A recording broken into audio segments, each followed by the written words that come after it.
O lobo vai ao cinema. Olá a todos! O Lobo foi ao cinema. Foi ver o Jogo da Imitação que ganhou o Oscar de melhor roteiro adaptado. Mas hoje eu não vou criticar o filme, eu vou criticar a crítica. Duas opiniões, dois equívocos, que se espalham pelos jornais e pela internet. Primeira opinião e primeiro equívoco, dar importância demais ao homossexualismo de Alan. Ficamos com a impressão que esse é o ponto principal do filme. Um crítico chegou a dizer que o tal Jogo da Imitação do título se deve a Alan imitar um heterossexual, quando na verdade ele é gay.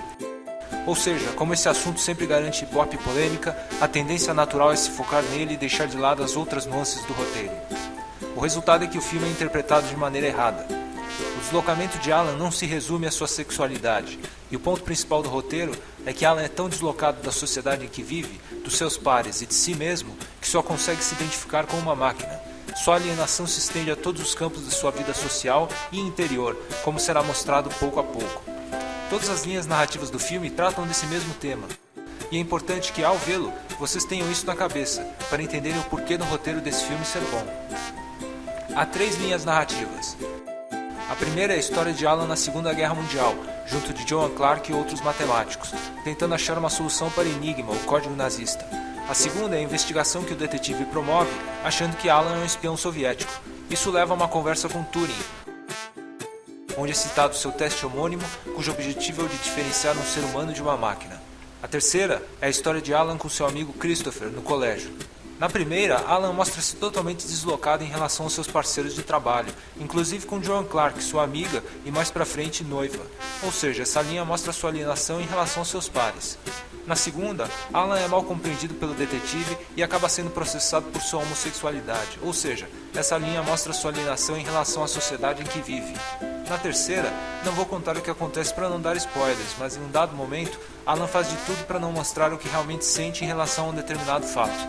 Ou seja, nesse momento ele se aliena de si mesmo e de seus próprios sentimentos. O Jogo da Imitação, dessa forma, é o retrato de um deslocamento profundo e irremediável. Essa, claramente, não é a história de Alan Turing, e sim a história do Alan Turing que os criadores do filme inventaram para poderem falar sobre um determinado tema. É baseado em fatos reais, mas não é a realidade. É um mito, e não um telejornal. Por isso faz sentido. A vida de Turing é maior do que o filme sobre Turing, mas isso não quer dizer que o filme não é bom. Quer dizer que Alan Turing já deixou de ser uma pessoa, virou um mito. O roteiro mostra apenas uma das possibilidades que a sua vida abre para que sejam criadas histórias em torno de seu nome. E isso nos leva à segunda opinião e ao segundo equívoco. Pessoas dizem que o filme não mostra a verdade, dizem que ele não se suicidou, que morreu acidentalmente, dizem que o tratamento não lhe matou, nem o deixou debilitado, apesar de tê-lo deixado impotente. Dizem que ele não criou a máquina sozinho e que o nome dela não era Christopher, como no filme. Tudo isso pode estar certo, mas não quer dizer nada. A diferença entre a vida real de Turing e esse filme é a mesma diferença que existe entre a realidade e o mito. E na arte, só existe o mito. Tenham isso em mente quando forem ver o filme, para poderem entender o porquê dele ter sido construído do jeito que foi. Por hoje é só.